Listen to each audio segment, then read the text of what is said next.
Congress high command ವಿರುದ್ಧ Muslim ಸಮುದಾಯದ ಆಕ್ರೋಶದ ಕಿಚ್ಚು ಹೆಚ್ಚಾಗ್ತಾ ಇದೆ. ದಾವಣಗೆರೆ ದಕ್ಷಿಣ ಉಪಚುನಾವಣೆ ಬೆನ್ನಲ್ಲೇ ತಾರಕಕ್ಕೇರ್ತಾ ಇದೆ ಕಿತ್ತಾಟ.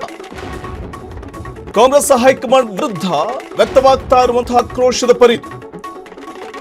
ಸಿಎಂ ರಾಜಕೀಯ ಕಾರ್ಯದರ್ಶಿ ನಜೀರ್ ಅಹಮದ್ ಅವರನ್ನ ವಜಾ ಮಾಡಲಾಗಿದೆ. ಇನ್ನು ಅಲ್ಪಸಂಖ್ಯಾತ ಘಟಕದ ಅಧ್ಯಕ್ಷ ಸ್ಥಾನಕ್ಕೆ ಅಬ್ದುಲ್ ಜಬ್ಬಾರ್ ರಾಜೀನಾಮೆಯನ್ನ ನೀಡಿದ್ದಾರೆ. ಹೈಕಮಾಂಡ್ನ ಹದ್ದಿನ ಕಣ್ಣು ಈಗ ಸಚಿವ ಜಮೀರ್ ಅಹಮದ್ ಮೇಲೆ ನೆಟ್ಟಿದೆ. ಪ್ರಚಾರದಿಂದ ದೂರ ಉಳಿದಿದೆ ತಪ್ಪಾಯ್ತಾ ಜಮೀರ್?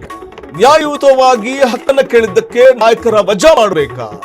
ಕಾಂಗ್ರೆಸ್ ಹೈಕಮಾಂಡ್ ವಿರುದ್ಧ ಮುಸ್ಲಿಂ ಸಮುದಾಯ ವ್ಯಕ್ತಪಡಿಸ್ತಾ ಇರುವಂತಹ ಆಕ್ರೋಶದ ಪರಿ. ದಾವಣಗೆರೆ ದಕ್ಷಿಣದಲ್ಲಿ ಟಿಕೆಟ್ ನೀಡದ ವಿಚಾರದಲ್ಲಿ ಮುಸ್ಲಿಮರು ಸಿಡಿದೆದ್ದಿದ್ದಾರೆ.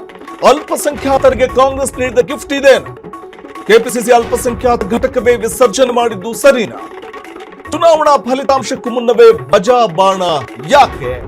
ಮತ ಎಣಿಕೆಗೂ ಮುನ್ನವೇ ನಾಯಕರ ಮೇಲೆ ಹೈಕಮಾಂಡ್ ಅಸ್ತ್ರ ಪ್ರಯೋಗವನ್ನ ಮಾಡಿರುವಂತದ್ದು ಯಾಕೆ? ಇದೇನು ಶಿಸ್ತಿನ ಕ್ರಮವೋ ಅಥವಾ ಸೇಡಿನ ರಾಜಕಾರಣವೋ?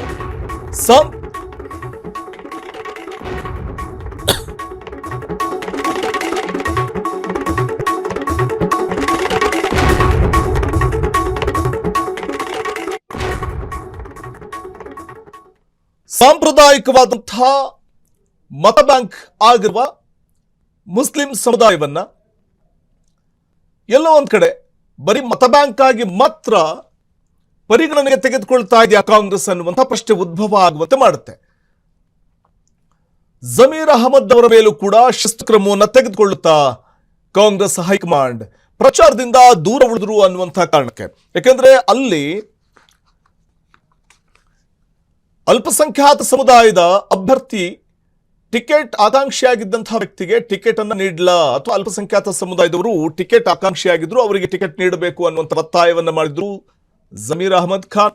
ಹೈಕಮಾಂಡ್ ಮೇಲೆ ಒತ್ತಡವನ್ನು ಕೂಡ ಹೇರುವಂತ ಒಂದು ಪ್ರಯತ್ನ ಮಾಡಿದ್ರು. ಆದ್ರೂ ಕೂಡ ಅಲ್ಪಸಂಖ್ಯಾತ ಸಮುದಾಯದವರಿಗೆ ಟಿಕೆಟ್ ಅನ್ನ ನೀಡಲ ಅನ್ನುವಂಥ ವಿಚಾರ ಜಮೀರ್ ಅವರ ಅಸಮಾಧಾನ ಕಾರಣ ಆಗಿತ್ತು. ಹಾಗಾಗಿ ಪ್ರಚಾರದಿಂದ ದೂರವೇ ಉಳಿದಿದ್ರು ಜಮೀರ್. ಈ ಒಂದು ಕಾರಣಕ್ಕೆ ಅವರ ಮೇಲೂ ಕೂಡ ಶಿಸ್ತಿನ ಕ್ರಮವನ್ನು ತೆಗೆದುಕೊಳ್ಳುತ್ತಾ ಹೈಕಮಾಂಡ್ ಅನ್ನುವಂತಹ ಒಂದು ಪ್ರಶ್ನೆ ಉದ್ಭವ ಆಗ್ತಾ ಇದೆ. ಕಾಂಗ್ರೆಸ್ ಹೈಕಮಾಂಡ್ ವಿರುದ್ಧ ಈ ಬೆಳವಣಿಗೆಗಳಂತೂ ಮುಸ್ಲಿಂ ಸಮುದಾಯದ ಆಕ್ರೋಶಕ್ಕೆ ಕಾರಣವಾಗ್ತಾ ಇದೆ. ದಾವಣಗೆರೆ ದಕ್ಷಿಣ ಉಪಚುನಾವಣೆ ಬೆನ್ನಲ್ಲೇ ತಾರಕಕ್ಕೇರ್ತಾ ಇರುವಂತದ್ದು ಆಕ್ರೋಶದ ಕಿಚ್ಚು. ಇನ್ನು ಫಲಿತಾಂಶ ಪ್ರಕಟವಾಗಬೇಕಾಗಿದೆ. ಮುಂದಿನ ತಿಂಗಳು 4ನೇ ತಾರೀಕು ಫಲಿತಾಂಶ ಬರಬೇಕಾಗಿದೆ, ಬೈಲೆಕ್ಷನ್ ಫಲಿತಾಂಶ. ಆದ್ರೆ ಅದರ ನಡುವೆ ಫಲಿತಾಂಶಕ್ಕೂ ಮುನ್ನವೇ ಕಾಂಗ್ರೆಸ್ ಹೈಕಮಾಂಡ್ ತೆಗೆದುಕೊಂಡಂತಹ ಒಂದು ನಿರ್ಧಾರ ಇದೆಯಲ್ಲ, ಸಿಎಂ ರಾಜಕೀಯ ಕಾರ್ಯದರ್ಶಿ ನಜೀರ್ ಅಹಮದ್ ಅವರನ್ನು ವಜಾ ಮಾಡಿದ್ದಷ್ಟೇ ಅಲ್ಲ, ಅಲ್ಪಸಂಖ್ಯಾತ ಘಟಕದ ಅಧ್ಯಕ್ಷ ಸ್ಥಾನಕ್ಕೆ ಅಬ್ದುಲ್ ಜಬ್ಬಾರ್ ರಾಜೀನಾಮೆ ನೀಡಲಿಕ್ಕೂ ಕೂಡ ಸೂಚನೆಯನ್ನು ಕೊಟ್ಟಿತ್ತು. ಈ ಬೆಳವಣಿಗೆಗಳು ಇದೀಗ ಒಂದ್ ಕಡೆ ಕಾಂಗ್ರೆಸ್ ಹೈಕಮಾಂಡ್ ಜಮೀರ್ ಅಹಮದ್ ಖಾನ್ ಅವರ ಮೇಲೂ ಕೂಡ ತನ್ನ ಚಿತ್ತವನ್ನ ಹರಿಸಿದೆ. ಪ್ರಚಾರಕ್ಕೆ ಹೋಗಲಿಲ್ಲ, ಅವರು ಮುನಿಸಿಕೊಂಡಿದ್ರು, ತಾವು ಸೂಚಿಸಿದ ವ್ಯಕ್ತಿಗೆ ಟಿಕೆಟ್ ಸಿಗಲ್ಲ ಅನ್ನುವಂಥ ಕಾರಣಕ್ಕೆ ಅನ್ನುವಂಥ ಒಂದು ವಿಚಾರಕ್ಕೆ ಸಂಬಂಧಪಟ್ಟಂತೆ ಮುನಿಸಿಕೊಂಡಿದ್ದ ಜಮೀರ್ ಪ್ರಚಾರಕ್ಕೆ ಹೋಗಿಲ್ಲ ಅನ್ನುವಂಥದ್ದು ಕೂಡ ಕಾಂಗ್ರೆಸ್ ಹೈಕಮಾಂಡ್ ಅವರ ಮೇಲೂ ಕೂಡ ಕೆಂಗಣ್ಣು ಬೀರಿದೆಯಾ ಅನ್ನುವಂಥ ಪ್ರಶ್ನೆ ಉದ್ಭವ ಆಗುವಂತೆ ಮಾಡ್ತಿದೆ. ಈ ಕುರಿತು ಮತ್ತಷ್ಟು ಮಾಹಿತಿಯನ್ನು ಪಡೆಯೋಣ. ನ್ಯೂಸ್ ಡೆಸ್ಕ್ ಇಂದ ನೇರ ಸಂಪರ್ಕದಲ್ಲಿದ್ದಾರೆ ನಮ್ಮ ಪ್ರತಿನಿಧಿ ಸಾಹೇಲ್. ಒಂದ್ ಕಡೆ ಪ್ರಮುಖ ನಾವು ಗಮನಿಸ್ತಾ ಹೋದ್ರು, ಬೈ ಎಲೆಕ್ಷನ್ ರಿಸಲ್ಟ್ ಇನ್ನೂ ಬರಬೇಕಾಗಿದೆ. ನೆಕ್ಸ್ಟ್ ಮಂತ್ 4ನೇ ತಾರೀಕು ಫಲಿತಾಂಶ ಇದೆ. ಈ ಬೆಳವಣಿಗೆಯ ನಡುವೆ ಒಂದ್ ಕಡೆ ಕಾಂಗ್ರೆಸ್ ಹೈಕಮಾಂಡ್ ತೆಗೆದುಕೊಂಡಂತಹ ನಿರ್ಧಾರ ಇದೆಯಲ್ಲ, ಅಲ್ಪ ಸಮುದಾಯದ ಅಥವಾ ಅಲ್ಪಸಂಖ್ಯಾತ ಸಮುದಾಯದ ಆಕ್ರೋಶಕ್ಕೆ ಯಾವ ರೀತಿ ಕಾರಣ ಆಗ್ತಾ ಇದೆ ಇದು ಅಂತ ಈ ಬೆಳವಣಿಗೆ? ಬಹುಶಃ ಸಂಪರ್ಕ ಸಾಧ್ಯವಾಗ್ತಾ ಇಲ್ಲ ಅಂತ ಅನ್ಸುತ್ತೆ. ಮತ್ತೊಮ್ಮೆ ಅವರನ್ನ ಸಂಪರ್ಕಿಸುವಂತ ಪ್ರಯತ್ನವನ್ನು ಮಾಡ್ತೀವಿ. ಇದು ಕಾಂಗ್ರೆಸ್ನಲ್ಲಿನ ಒಳಜಗಳ.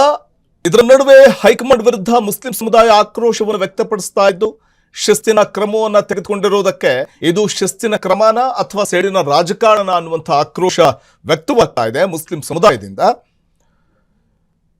ದಾವಣಗೆರೆ ದಕ್ಷಿಣದಲ್ಲಿ ಟಿಕೆಟ್ ನೀಡಲಿಲ್ಲ ಅನ್ನುವಂಥ ಒಂದು ವಿಚಾರವಾಗಿ ಮುಸ್ಲಿಮರು ಮೊದಲೇ ಸಿಡಿದಿದ್ರು. ಜಮೀರ್ ತಾವು ಸೂಚಿಸಿದ ವ್ಯಕ್ತಿಗೆ ಟಿಕೆಟ್ ನೀಡಲಿಲ್ಲ, ಅವರನ್ನ ಅಭ್ಯರ್ಥಿಯನ್ನಾಗಿ ಪರಿಗಣಿಸಲಿಲ್ಲ ಅನ್ನುವಂಥ ಅಸಮಾಧಾನ ಜಮೀರ್ಗಿತ್ತು. ನಮ್ಮ ಜೊತೆ ಹೆಚ್ಚಿನ ಮಾಹಿತಿಯನ್ನು ನೀಡಲಿಕ್ಕೆ ನ್ಯೂಸ್ ಡೆಸ್ಕ್ ಇಂದ ನೇರ ಸಂಪರ್ಕದಲ್ಲಿದ್ದಾರೆ ನಮ್ಮ ಪ್ರತಿನಿಧಿ ಸಾಹಿಲ್ ಮುಸ್ತಫಾ. ಕಾಂಗ್ರೆಸ್ನಲ್ಲಿನ ಒಳಜಗಳ, ಅದರಲ್ಲೂ ಕೂಡ ಟಿಕೆಟ್ ನೀಡುವಿಕೆ ವಿಚಾರದಲ್ಲಿ ದಾವಣಗೆರೆ ದಕ್ಷಿಣದಲ್ಲಿ ಮೊದಲೇ ಅಸಮಾಧಾನ ಇತ್ತು, ಟಿಕೆಟ್ ನೀಡಲಿಲ್ಲ ಅನ್ನುವಂಥ ವಿಚಾರ. ಈಗ ಒಂದ್ ಕಡೆ ಪಕ್ಷದ ವಿರುದ್ಧವಾಗಿ ಕೆಲಸ ಮಾಡಿದ್ರು ಅನ್ನುವಂಥ ಕಾರಣಕ್ಕೆ ಕಾಂಗ್ರೆಸ್ ಹೈಕಮಾಂಡ್ ತೆಗೆದುಕೊಂಡಂತಹ ನಿರ್ಧಾರ ಇದೆಯಲ್ಲ, ಇದೇನು ಶಿಸ್ತಿನ ಕ್ರಮನೋ ಅಥವಾ ಸೇಡಿನ ರಾಜಕಾರಣನೋ? ಮುಸ್ಲಿಂ ಸಮುದಾಯದಿಂದ ಯಾವ ರೀತಿ ಆಕ್ರೋಶ ವ್ಯಕ್ತವಾಗ್ತಾ ಇದೆ ಅಂತ? ವಸಂತ, ಈ ಶಿಸ್ತಿನ ಕ್ರಮದ ತೀವ್ರತೆ ಯಾವ ಹಂತಕ್ಕೆ ತಲುಪಿದೆ ಅಂತ ಕೇಳಿದ್ರೆ, ಈಗ ಬರ್ತಾ ಇರತಕ್ಕಂತಹ ಅಪ್ಡೇಟ್ಸ್ಗಳ ಪ್ರಕಾರ ಜಬ್ಬಾರ್ರನ್ನ ಪಕ್ಷವೇ ಅಮಾನತು ಮಾಡಿದೆ. ಇದು ಅತಿ ದೊಡ್ಡ ಸುದ್ದಿ. ಇದು ಈಗ ಕಾಂಗ್ರೆಸ್ ಒಂದೇ ಆಕ್ಷನ್, ಆ ಆಕ್ಷನ್ನಿನ ತೀವ್ರತೆಯ ಭಾಗವಾಗಿ ಪ್ರಥಮವಾಗಿ ಅವರು ಕೈಗೊಂಡ ತೀರ್ಮಾನ ಏನು ಗೊತ್ತಾ? ಪಕ್ಷದಿಂದ ಅಮಾನತು ಮಾಡಿರುವಂತಹದ್ದು ಜಬ್ಬಾರ್.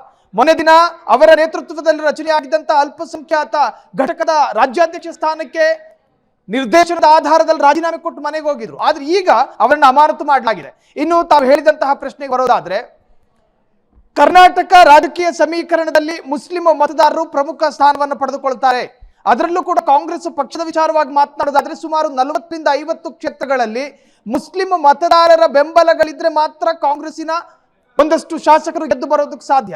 ಇನ್ನು ಆ ಪೈಕಿ 25ರಿಂದ 30 ಕ್ಷೇತ್ರಗಳಲ್ಲಿ ಮುಸ್ಲಿಮರ ಬಾಹುಳ್ಯ ಪ್ರದೇಶಗಳಿದಾವೆ. ಆ ಪೈಕಿ 15ರಿಂದ 18 ಕ್ಷೇತ್ರಗಳು ಮುಸ್ಲಿಂ ಮತದಾರರೇ ನಿರ್ಣಾಯಕರು. ಈಗ ಸೇತುವೆ ದಾಟುವವರೆಗೂ ಮತ್ತೊಂದು, ದಾಟಿದ ನಂತರ ಇನ್ನೊಂದು ಅನ್ನೋ ಲೆಕ್ಕಾಚಾರಕ್ಕೆ ಬಂದಿದೆ ಕಾಂಗ್ರೆಸ್. ದಾವಣಗೆರೆ ದಕ್ಷಿಣದ ಫಲಿತಾಂಶ ಕಾಂಗ್ರೆಸ್ಸಿನ ಇಂಟೆಲಿಜೆನ್ಸ್ ಅಭಿಪ್ರಾಯವನ್ನ ಪರಿಗಣಿಸಿಕೊಂಡು ದಾವಣಗೆರೆ ದಕ್ಷಿಣದ ಫಲಿತಾಂಶದ ವಿಚಾರವನ್ನ ಮುಂದಿಟ್ಟುಕೊಂಡು ಕಾಂಗ್ರೆಸ್ ಪಕ್ಷ ಶಿಸ್ತಿನ ಹೆಸರಿನಲ್ಲಿ ತೆಗೆದುಕೊಳ್ಳಲಾಗ್ತಾ ಇರತಕ್ಕಂತಹ ನಿರ್ಧಾರಗಳು. ಒಂದು ಕಡೆ ಆರಂಭಿಕವಾಗಿಯೇ ನಸೀರ್ ಅವರ, ಅಂದ್ರೆ ಸಿಎಂ ರಾಜಕೀಯ ಕಾರ್ಯದರ್ಶಿ ಆಗಿದ್ದಂತಹ ನಸೀರ್ ಅವರನ್ನು ಕೂಡ ಸ್ಥಾನದಿಂದ ವಜಾ ಮಾಡಲಾಯಿತು. ಅದಕ್ಕಿಂತ ಮುಂಚಿತವಾಗಿ ರಾಜ್ಯಾಧ್ಯಕ್ಷರಾಗಿದ್ದಂತಹ ಅಲ್ಪಸಂಖ್ಯಾತ ಘಟಕದ ಜಬ್ಬಾರ್ರನ್ನು ಕೂಡ ರಾಜೀನಾಮೆ ಕೊಡಿಸುವಂತೆ ಪಕ್ಷ ನೋಡಿಕೊಳ್ತು. ಈಗ ಅದೇ ವ್ಯಕ್ತಿಯನ್ನ ಅಮಾನತು ಮಾಡಿರುವಂತಹದ್ದು. ಇದರ ನಟ್ಟ ನಡುವೆ ನಿನ್ನೆಯ ರಾತ್ರಿ ಕಾವೇರಿದಂತಹ ಚರ್ಚೆಗಳು. ಒಂದು, ಸಿದ್ದರಾಮಯ್ಯರ ಕ್ಯಾಬಿನೆಟ್ನ ಪ್ರಭಾವಿ ಸಚಿವ BZ ಜಮೀರ್ ಅಹಮದ್ ಖಾನ್ ನಿಂತ ಜಾಗದಲ್ಲಿ ಬೆಳೆದುಕೊಂಡು ಓಡೋಡಿ ಸಿಎಂ ಸಿದ್ದರಾಮಯ್ಯರನ್ನ ಭೇಟಿ ಮಾಡುವ ಪರಿಸ್ಥಿತಿಗೆ ತಂದವರು ಯಾರು? ಇದೇ ದಾವಣಗೆರೆ ದಕ್ಷಿಣದ ಬೈ ಎಲೆಕ್ಷನ್. ಹಾಗಾದ್ರೆ ಇಲ್ಲಿ ಜಮೀರ್ ಅವರ ಹೆಗಲ ಮೇಲೆ ದೇಸಿ ಬಂದೂಕನ್ನ ಇಟ್ಟು ಯಾರನ್ನ ಸುಡುವ ಪ್ರಯತ್ನಗಳು? ಒಂದೋ ಸಿದ್ದರಾಮಯ್ಯರ ಬಣದ ಶಕ್ತಿಯನ್ನ ಕ್ಷೀಣಿಸೋದಕ್ಕೆ ಮಾಡ್ತಾ ಇರುವಂತಹ ಪ್ರಯತ್ನಗಳ ರಾಜಕೀಯ ಲೆಕ್ಕಾಚಾರಗಳು ಬೇರೆ ಬೇರೆ ಮಜರುಗಳಲ್ಲಿ ವ್ಯಾಖ್ಯಾನಿಸಲ್ಪಡ್ತಾ ಇದೆ.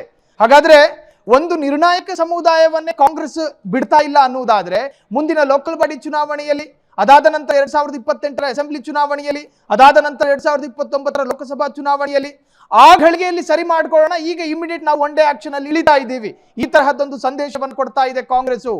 ಓತಪ್ರೋತವಾದಂತಹ ಆಕ್ಷನ್ ಅನ್ನು ತೆಗೆದುಕೊಳ್ತಾ ಇರತಕ್ಕಂತಹ ಕಾಂಗ್ರೆಸ್ ವಿರುದ್ಧ ಇಡೀ ಮುಸ್ಲಿಂ ಸಮುದಾಯ ತಿರುಗಿ ಬಿದ್ದರೂ ಅದರಲ್ಲಿ ಅಚ್ಚರಿ ಪಡಬೇಕಾಗಿಲ್ಲ ವಸಂತ್.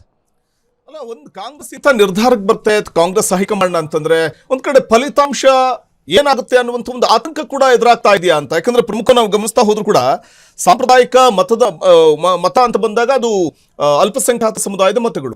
ಸೊ ಕೈ ತಪ್ಪುವಂತ ಒಂದು ಆತಂಕ ಎದುರಾಗ್ತಾ ಇದೆಯಾ? ಫಲಿತಾಂಶ ಏನಾಗಬಹುದು ಅನ್ನುವಂಥ ಒಂದು ಆತಂಕ ಇದೆಯಾ ಅಂತ ಕಾಂಗ್ರೆಸ್ ಹೈಕಮಾಂಡ್ಗೆ? ವಸಂತ್, ನಾವು ಪರಿಪೂರ್ಣವಾದ ಎಕ್ಸಿಟ್ ಪೋಲ್ಗಳನ್ನು ಎಲ್ಲಿಯೂ ಕೂಡ ನೋಡೋದಕ್ಕೆ ಸಾಧ್ಯ ಇಲ್ಲ. ಕಾರಣ, ಚುನಾವಣಾ ಆಯೋಗ ಹೇಳಿತು ಪಂಚರಾಜ್ಯ ಚುನಾವಣೆ ಮುಗಿದ ನಂತರವೇ ನೀವು ಪರಿಪೂರ್ಣವಾದಂತಹ ಎಕ್ಸಿಟ್ ಪೋಲ್ಗಳನ್ನು ಕೊಡೋದಕ್ಕೆ ಸಾಧ್ಯ. ಇದು ಪಂಚರಾಜ್ಯ ಚುನಾವಣೆ ವಿಚಾರ ಮಾತ್ರ ಅಲ್ಲ, ಬೈ ಎಲೆಕ್ಷನ್ ರಿಸಲ್ಟ್ ಈಗಲೇ ಕಾಂಗ್ರೆಸ್ಗೆ ಗೊತ್ತಿದ್ದಂಗೆ ಕಾಣ್ತಾ ಇದೆ. ಕಾರಣ ಏನು ಅಂತ ಕೇಳಿದ್ರೆ, 7 ದಿವಸಗಳ ಕಾಲ ಕೇರಳ ಪ್ರವಾಸದಲ್ಲಿದ್ದಂತಹ BZ ಜಮೀರ್ ಅಹಮದ್ ಖಾನ್ 7 ದಿವಸಗಳ ಕಾಲವೂ ಇರದೆ 5ನೇ ದಿವಸಕ್ಕೆ ದಾವಣಗೆರೆ ದಕ್ಷಿಣಕ್ಕೆ ಓಡಾಡ್ಕೊಂಡು ಬರ್ತಾರೆ. ಮನಸ್ಸಿಲ್ಲದ ಮನಸ್ಸಿನಲ್ಲೇ ದಾವಣಗೆರೆಗೆ ಬಂದು ಅನ್ನೋ ಆರೋಪ ಇದೆ. ಹಂಗ ಬಂದಂತಹ BZ ಜಮೀರ್ ಅಹಮದ್ ಖಾನ್ ಅಲ್ಲಿನ 17 ಮುಸ್ಲಿಂ ತಿಕ್ಲಿ ಪಾಪ್ಯುಲೇಟೆಡ್ ಓಣಿಕೇರಗಳಲ್ಲಿ ತಿರುಗಾಡ್ಲಿಲ್ಲ. ಮಲ್ಲಿಕಾರ್ಜುನ ಪುತ್ರ ಸಮರ್ಥಪುರ ಒಟ್ಟು ಕೇಳಲಿಲ್ಲ. ಯಾಕೆ ಕೇಳಲಿಲ್ಲ? ಅವರ ಮನಸ್ಸಿನಲ್ಲೊಂದಿದೆ, ಅವರ ನಾಲಿಗೆಯ ತುದಿಯಲ್ಲಿ ಮತ್ತೊಂದಿದೆ ಅನ್ನೋ ಲೆಕ್ಕಾಚಾರದಲ್ಲಿ BZ ಜಮೀರ್ ಅಹಮದ್ ಖಾನ್ ಇದ್ರು. ಸ್ವಪಕ್ಷದ ಆಂತರಿಕ ಸ್ವಾಭಿಮಾನಕ್ಕೆ ಧಕ್ಕೆ ತಂದಿದ್ದಾರೆ BZ ಜಮೀರ್ ಅಹಮದ್ ಖಾನ್ ಅನ್ನೋ ಆರೋಪಗಳಿದ್ದಾವೆ. ಈಗ ಆ BZ ಜಮೀರ್ ಅಹಮದ್ ಖಾನ್ ವಿರುದ್ಧ ಕೆರಳಿರ್ತಕ್ಕಂತಹ ಮುಸ್ಲಿಂ ತಲೆಗಳು, ಅದರ ಹಿಂದೆ ಯಾರಿದ್ದಾರೆ ಮತ್ತು ಯಾವ ಬಣ ಕೆಲಸ ಮಾಡ್ತಾ ಇದೆ ಅನ್ನೋದು ಈಗ ರಾಜಕೀಯ ಲೆಕ್ಕಾಚಾರದಲ್ಲಿ ಅತ್ಯಂತ ಪ್ರಮುಖವಾಗಿ ಚರ್ಚೆ ಆಗ್ತಾ ಇದೆ ವಸಂತ್. ಬಹುಶಃ ಹಾಗಾದ್ರೆ ಮುಂದಿನ ದಿನಗಳಲ್ಲಿ ಬಹುದೊಡ್ಡ ಸವಾಲು ಎದುರಾಗಬಹುದಾ ಅಂತ. ನಾವು ದಾವಣಗೆರೆ ದಕ್ಷಿಣ ಅಂತ ಬಂದ್ರೆ ಕಾಂಗ್ರೆಸ್ನ ಭದ್ರಕೋಟೆ, ಫಲಿತಾಂಶ ಏನಾಗಬಹುದು ಅನ್ನುವಂಥ ಆತಂಕ ಒಂದ್ ಕಡೆ, ಮತ್ತೆ ಕಾಂಗ್ರೆಸ್ ಅಸ್ತಿತ್ವದ್ದು ಕೂಡ ಒಂದು ಬಹುದೊಡ್ಡ ಸವಾಲು ಎದುರಾಗಬಹುದಾ ಅಂತ ಕಾಂಗ್ರೆಸ್ಗೆ ಆ ಭಾಗದಲ್ಲಿ. ಬಹುದೊಡ್ಡ ಸವಾಲು ಅನ್ನೋದಕ್ಕಿಂತಲೂ ಕೂಡ ಇದು ಕಾಂಗ್ರೆಸ್ ಪಕ್ಷಕ್ಕೆ ಮೈಗ್ರೇನ್ ಅರ್ಧ ತಲೆನೋವಿನಂತೆ ಕಾಡಬಹುದು. ಕಾರಣ, ಎಲ್ಲೋ ಒಂದು ಕಡೆ ಮುಸ್ಲಿಂ ಸಮುದಾಯ ನಮಗೆ ಕಾಂಗ್ರೆಸ್ ಅನ್ನೋದು ಆಯ್ಕೆ ಮಾತ್ರ ಅನಿವಾರ್ಯ ಅಲ್ಲ ಅಂತ ಹೇಳ್ತಾ ಇದೆ. ನಮಗೆ ಪರ್ಯಾಯವಾದ ರಾಜಕೀಯ ಪಕ್ಷ ಸಿಗುವವರೆಗೂ ನಾವು ಕಾಂಗ್ರೆಸ್ ಪಕ್ಷವನ್ನು ಬಳಸಿಕೊಳ್ತೀವಿ. ಈಗ ಕಾಂಗ್ರೆಸ್ ಅದಕ್ಕೊಂದು ಅವಕಾಶ ಮಾಡಿಕೊಡ್ತಾ ಇದೆ. ನಿಮ್ಮನ್ನ ನಾವು ಸೇತುವೆ ದಾಟುವವರೆಗೂ ಇಟ್ಕೊಳ್ತಾ ಇದ್ದೀವಿ, ದಾಟಿದ ನಂತರ ನಿಮ್ಮ ಅಗತ್ಯ ಇಲ್ಲ ಅನ್ನೋ ನಿರ್ಧಾರಗಳು ಕಾಂಗ್ರೆಸ್ನಿಂದ ವ್ಯಕ್ತವಾಗ್ತಾ ಇರುವಂತ ಇದು ನಮ್ಮ ನಿರ್ಧರಿತ ಸಾಲುಗಳಲ್ಲ. ಮುಸ್ಲಿಂ ವಲಯಗಳಲ್ಲಿ ಕೇಳಿ ಬರ್ತಾ ಇರುವಂತಹ ಅಭಿಪ್ರಾಯವನ್ನು ಹೇಳ್ತಾ ಇದ್ದೀನಿ ವಸಂತ್. ನಮಗೆ ಪರ್ಯಾಯ ಪಕ್ಷಗಳಿದಾವೆ, AIMIM, ಇನ್ನು SDPI, ಹೀಗೆ ಒಂದಷ್ಟು ಪರ್ಯಾಯ ಪಕ್ಷಗಳ ಏನು ಅದು ಶಕ್ತಿ ಪಡೆದುಕೊಳ್ಳೋದಕ್ಕೆ ಕಾಂಗ್ರೆಸ್ಸಿನ ಈಗಿನ ಕೆಲ ನಿರ್ಧಾರಗಳು ಕಾರಣ ಆಗಬಹುದು ವಸಂತ್. ಖಂಡಿತವಾಗ್ಲು, ಯಾಕಂದ್ರೆ ಇಂತಹ ಒಂದು ಬೆಳವಣಿಗೆ ಬಹುಶಃ ಮುಂಬರುವಂತಹ ದಿನಗಳಲ್ಲಿ ಕಾಂಗ್ರೆಸ್ನ ಸಾಂಪ್ರದಾಯಿಕ ಮತಗಳು ಡೈವರ್ಟ್ ಆಗುವಂತಹ ಒಂದು ಸಾಧ್ಯತೆಯನ್ನು ಅಲ್ಲಗಳೆಯುವಂತಿಲ್ಲ. ಆದ್ರೆ ಕಾಂಗ್ರೆಸ್ ಬೇಕಿರುವಂತದ್ದು, ಕಾಂಗ್ರೆಸ್ನ ಜಯಕ್ಕೆ ಬೇಕಾಗಿರುವಂತದ್ದು ಅಲ್ಪಸಂಖ್ಯಾತ ಸಮುದಾಯದ ಮತಗಳೇ. ತಾವೇ ಹೇಳಿದಾಗ ಹಲವಾರು ಕ್ಷೇತ್ರಗಳಲ್ಲಿ ಇದು ನಿಜ ಕೂಡ ಹೌದು.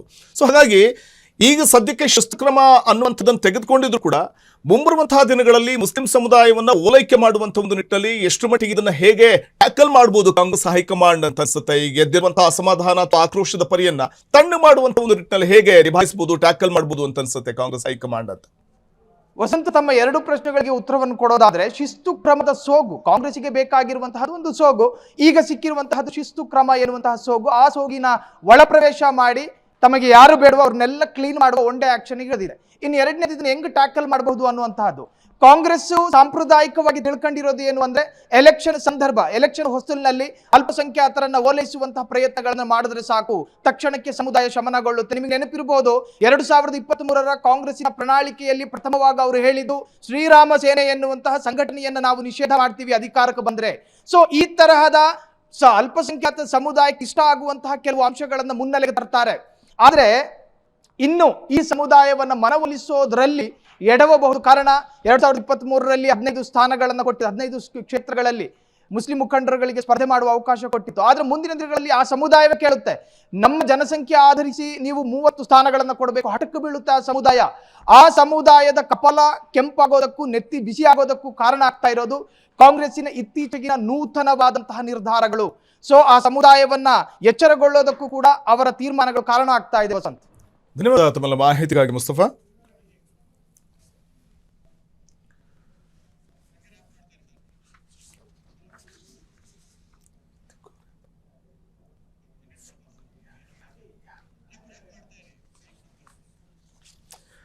ಇದು ಕಾಂಗ್ರೆಸ್ ಹೈಕಮಾಂಡ್ ವಿರುದ್ಧ ಮುಸ್ಲಿಂ ಸಮುದಾಯದ ಆಕ್ರೋಶದ ಕಿಚ್ಚು ಹೆಚ್ಚಾಗುವಂತೆ ಮಾಡ್ತಾ ಇರುವಂತದ್ದು ಕಾರಣ ಕಾಂಗ್ರೆಸ್ ಹೈಕಮಾಂಡ್ ತೆಗೆದುಕೊಂಡಿರುವಂತಹ ಒಂದು ನಿರ್ಧಾರ. ದಾವಣಗೆರೆ ದಕ್ಷಿಣ ಉಪಚುನಾವಣೆ ಬೆನ್ನಲ್ಲೇ ತಾರಕಕ್ಕೇರ್ತಾ ಇರುವಂತದ್ದು ಕಿತ್ತಾಟ. ಅಲ್ಪಸಂಖ್ಯಾತ ಸಮುದಾಯದ ನಾಯಕರ ಮೇಲೆ ಶಿಸ್ತು ಕ್ರಮವನ್ನು ತೆಗೆದುಕೊಂಡಿದೆಯಲ್ಲ, ಸೊ ಈ ಬೆಳವಣಿಗೆ ಮುಸ್ಲಿಂ ಸಮುದಾಯವನ್ನ ಚಕಿತಗೊಳಿಸಿದೆ. ಅದ್ರ ಜೊತೆಗೆ ಅಸಮಾಧಾನಕ್ಕೂ ಕೂಡ ಕಾರಣವಾಗಿರುವಂಥದ್ದು. ಹೈಕಮಾಂಡ್ನ ಹದ್ದಿನ ಕಣ್ಣು ಜಮೀರ್ ಅಹಮದ್ ಮೇಲೂ ಕೂಡ ಬಿದ್ದಿದೆ. ಅದು ಬಹುಶಃ ಅಬ್ದುಲ್ ಜಬ್ಬಾರ್ ಬಳಿಕ, ನಜೀರ್ ಅಹಮದ್ ಬಳಿಕ ಇದೀಗ ಜಮೀರ್ ಅವರ ಮೇಲೆ ಕೂಡ ಶಿಸ್ತು ಕ್ರಮವನ್ನು ತೆಗೆದುಕೊಳ್ಳಬಹುದು ಅನ್ನುವಂಥದ್ದು ಕೇಳಬರ್ತಾ ಇರುವಂಥ ಮಾತು. ಕಾರಣ ಅಷ್ಟೇ, ದಾವಣಗೆರೆ ದಕ್ಷಿಣದಲ್ಲಿ ಅಲ್ಪಸಂಖ್ಯಾತ ಸಮುದಾಯದವರಿಗೆ ಟಿಕೆಟ್ ನೀಡಲಿಲ್ಲ ಅನ್ನುವಂಥದ್ದು ಜಮೀರ್ ಅವರ ಅಸಮಾಧಾನ ಕಾರಣ ಆಗಿತ್ತು. ಪ್ರಚಾರಕ್ಕೂ ಹೋಗಿರಲಿಲ್ಲ. ಮತ್ತೊಂದು ಕಡೆ ಅಲ್ಲಿ ಸ್ವಪಕ್ಷದ ಅಭ್ಯರ್ಥಿಯನ್ನೇ ಸೋಲಿಸುವಂತಹ ಒಂದು ಪ್ರಯತ್ನಕ್ಕೂ ಕೂಡ ಕೈ ಹಾಕಿದ್ರು ಅನ್ನುವಂಥ ಕಾರಣಕ್ಕೆ ಸಿಎಂ ರಾಜಕೀಯ ಕಾರ್ಯದರ್ಶಿ ಅಥವಾ ದಾವಣಗೆರೆ ದಕ್ಷಿಣ ಉಪಚುನಾವಣೆ ಬೆನ್ನಲ್ಲೇ ಅಲ್ಪಸಂಖ್ಯಾತ ಘಟಕದ ಅಧ್ಯಕ್ಷ ಸ್ಥಾನಕ್ಕೆ ಅಬ್ದುಲ್ ಜಬ್ಬಾರ್ ಅವರನ್ನ ರಾಜೀನಾಮೆ ನೀಡುವಂತೆ ಹೇಳಿದ್ದು. ಈ ಎಲ್ಲಾ ಬೆಳವಣಿಗೆಗಳು ಕೂಡ ಸ್ವಪಕ್ಷದಲ್ಲೇ ಸೋಲಿನ ಬರೆ ಎಳೆಯೋದಕ್ಕೆ ಇವರೆಲ್ಲ ನಾಯಕರುಗಳು ಮುಂದಾಗ್ತಾ ಇದ್ದಾರೆ. ಅಬ್ದುಲ್ ಜಬ್ಬಾರ್ ಮತ್ತೆ ನಜೀರ್ ಅಹಮದ್ ಅನ್ನುವಂಥ ಒಂದು ವಿಚಾರ ಹೈಕಮಾಂಡ್ ಕಿವಿ ತಲುಪಿತ್ತು. ಸೊ ಹಾಗಾಗಿ ಹೈಕಮಾಂಡ್ ಕೂಡ ಈ ವಿಚಾರದಲ್ಲಿ ಶಿಸ್ತು ಕ್ರಮವನ್ನು ತೆಗೆದುಕೊಂಡಿರುವಂತಹ ಬೆಳವಣಿಗೆ ಏನಿದೆ, ಈ ಬೆಳವಣಿಗೆ ಸಹಜವಾಗಿಯೇ ಅಲ್ಪಸಂಖ್ಯಾತ ಸಮುದಾಯದ ಅಸಮಾಧಾನಕ್ಕೆ ಅಥವಾ ಆಕ್ರೋಶಕ್ಕೆ ಕಾರಣ ಆಗ್ತಾ ಇದೆ. ಸೊ ಇಲ್ಲಿ ಸಿಎಂ ರಾಜಕೀಯ ಕಾರ್ಯದರ್ಶಿ ನಜೀರ್ ಅಹಮದ್ ಅವರಿಗೆ ರಾಜೀನಾಮೆ ನೀಡುವಂತೆ ಸೂಚನೆ ನೀಡಲಾಗಿತ್ತು. ಅದರ ಅಂತಿಮವಾಗಿ ಅವರನ್ನು ವಜಾಗೊಳಿಸಲಾಗಿದೆ. ಮತ್ತೊಂದು ಕಡೆ ಅಲ್ಪಸಂಖ್ಯಾತ ಘಟಕದ ಅಧ್ಯಕ್ಷ ಸ್ಥಾನಕ್ಕೆ ಅಬ್ದುಲ್ ಜಬ್ಬಾರ್ ಅವರನ್ನ ರಾಜೀನಾಮೆ ನೀಡುವಂತೆ ಸೂಚಿಸಿದ ಬೆನ್ನಲ್ಲೇ ಅವರು ರಾಜೀನಾಮೆ ಕೂಡ ಕೊಟ್ಟಿದ್ದಾರೆ. ಈ ಎಲ್ಲ ಬೆಳವಣಿಗೆ ನಾವು ಈ ಬೆಳವಣಿಗೆ ನಡೆಯೋಕ್ಕೂ ಮುನ್ನ ಗಮನಿಸ್ತಾ ಹೋದಂತೆ ಸಲೀಂ ಅಹಮದ್ ಅವರು ಮತ್ತು ರಿಜ್ವಾನ್ ಅರ್ಷದ್ ಅವರು ಒಂದು ಸುದ್ದಿಗೋಷ್ಠಿಯನ್ನ ನಡೆಸ್ತಾರೆ. ಪಕ್ಷದಲ್ಲಿತ್ಕೊಂಡೆ ಚುನಾವಣೆಯಲ್ಲಿ ಪಕ್ಷವನ್ನ ಅಂದ್ರೆ ಕಾಂಗ್ರೆಸ್ ಅನ್ನ ಸೋಲಿಸುವಂತಹ ಒಂದು ಪ್ರಯತ್ನಕ್ಕೆ ಕೈ ಹಾಕಿರುವಂತವ್ರ ಮೇಲೆ ಶಿಸ್ತು ಕ್ರಮ ತೆಗೆದುಕೊಳ್ಳಬೇಕು ಅನ್ನುವಂತಹ ಒಂದಷ್ಟು ಅಸಮಾಧಾನದ ಮಾತುಗಳನ್ನ ಸುದ್ದಿಗೋಷ್ಠಿಯಲ್ಲಿ ಸಲೀಂ ಅಹಮದ್ ವ್ಯಕ್ತಪಡಿಸಿದ್ದು ಉಂಟು. ಈ ವಿಚಾರವಾಗಿ ಕಾಂಗ್ರೆಸ್ ಹೈಕಮಾಂಡ್ ನಾಯಕರಿಗೆ ಒಂದಷ್ಟು ಸಂದೇಶಗಳನ್ನ ತಲುಪಿಸಿದ್ದು ಉಂಟು. ಅಂದ್ರೆ ಪಕ್ಷವನ್ನ ಈ ಬೈ ಎಲೆಕ್ಷನ್ ನಲ್ಲಿ ಕಾಂಗ್ರೆಸ್ ಪಕ್ಷವನ್ನ ಸೋಲಿಸುವಂತ ಅಥವಾ ಪಕ್ಷದ ಅಭ್ಯರ್ಥಿಯನ್ನ ಸೋಲಿಸುವಂತ ಪ್ರಯತ್ನಗಳಾಗ್ತಾ ಇದೆ ಅನ್ನುವಂಥ ವಿಚಾರವನ್ನ ಕಾಂಗ್ರೆಸ್ ಹೈಕಮಾಂಡ್ಗೆ ತಲುಪಿಸಿದ್ದು ಉಂಟು. ಇದರ ಬೆನ್ನಲ್ಲೇ ಕಾಂಗ್ರೆಸ್ ಹೈಕಮಾಂಡ್ ಶಿಸ್ತು ಕ್ರಮವನ್ನು ತೆಗೆದುಕೊಂಡಿದ್ದು ಉಂಟು. ಸೊ ಹಾಗಾಗಿ ಸಿಎಂ ರಾಜಕೀಯ ಕಾರ್ಯದರ್ಶಿ ನಜೀರ್ ಅಹಮದ್ ಅವರಿಗೆ ರಾಜೀನಾಮೆ ಕೊಡುವಂತೆ ಸೂಚನೆ ಕೊಟ್ಟ ಬಳಿಕ ಇದೀಗ ಅವರನ್ನೇ ವಜಾಗೊಳಿಸುವಂತ ನಿರ್ಧಾರಕ್ಕೆ ಕಾಂಗ್ರೆಸ್ ಹೈಕಮಾಂಡ್ ಬರುತ್ತೆ. ಮತ್ತೊಂದು ಕಡೆ ಅಲ್ಪಸಂಖ್ಯಾತ ಘಟಕದ ಅಧ್ಯಕ್ಷ ಸ್ಥಾನಕ್ಕೆ ಅಬ್ದುಲ್ ಜಬ್ಬಾರ್ ರಾಜೀನಾಮೆ ನೀಡುವಂತೆ ಕಾಂಗ್ರೆಸ್ ಹೈಕಮಾಂಡ್ ಸೂಚನೆ ಕೊಟ್ಟಿತ್ತು. ಅದರಂತೆ ರಾಜೀನಾಮೆಯನ್ನ ಜಬ್ಬಾರ್ ಕೊಟ್ಟಿದ್ದಾರೆ. ಈ ಬೆಳವಣಿಗೆಗಳು ಮುಸ್ಲಿಂ ಸಮುದಾಯದ ಆಕ್ರೋಶಕ್ಕೆ ಕಾರಣ ಆಗಿದೆ. ಅಂದ್ರೆ ಈಗೇನೋ ಮತದಾನ ಪ್ರಕ್ರಿಯೆ ಮುಗಿದಿದೆ, ಅದರ ಫಲಿತಾಂಶ ಇನ್ನು ಮುಂದಿನ ತಿಂಗಳು 4ನೇ ತಾರೀಕು ಪ್ರಕಟ ಆಗಬೇಕಾಗಿದೆ. ಅದರ ಫಲಿತಾಂಶ ಪ್ರಕಟಕ್ಕೂ ಮುನ್ನವೇ ತೆಗೆದುಕೊಂಡಿರುವಂತಹ ಈ ನಿರ್ಧಾರ ಇದೆಯಲ್ಲ, ಕಾಂಗ್ರೆಸ್ ಹೈಕಮಾಂಡ್ ತೆಗೆದುಕೊಂಡಂತಹ ಈ ನಿರ್ಧಾರ, ಇದು ಮುಸ್ಲಿಂ ಸಮುದಾಯದ ಆಕ್ರೋಶದ ಕಿಚ್ಚಿಗೆ ಕಾರಣವಾಗಿದ್ದು, ಇದೇನು ಶಸ್ತ್ರಕ್ರಮನ ಅಥವಾ ಸೇಡಿನ ರಾಜಕಾರಣನ ಅನ್ನುವಂಥ ಪ್ರಶ್ನೆ ಕೇಳ್ತಾ ಇದ್ದಾರೆ ಮುಸ್ಲಿಂ ಸಮುದಾಯದ ಪ್ರಮುಖರು. ಕ್ಷಣ ಕ್ಷಣದ ಸುದ್ದಿಗಳಿಗಾಗಿ ಫ್ರೀಡಂ ಟಿವಿ ಸಬ್ಸ್ಕ್ರೈಬ್ ಮಾಡಿ, ಲೈಕ್ ಮಾಡಿ ಹಾಗೂ ಫಾಲೋ ಮಾಡಿ. ಹೊಸ ಸುದ್ದಿಗಳ ನೋಟಿಫಿಕೇಶನ್ಗಾಗಿ ಬೆಲ್ ಐಕಾನ್ ಮೇಲೆ ಕ್ಲಿಕ್ ಮಾಡಿ.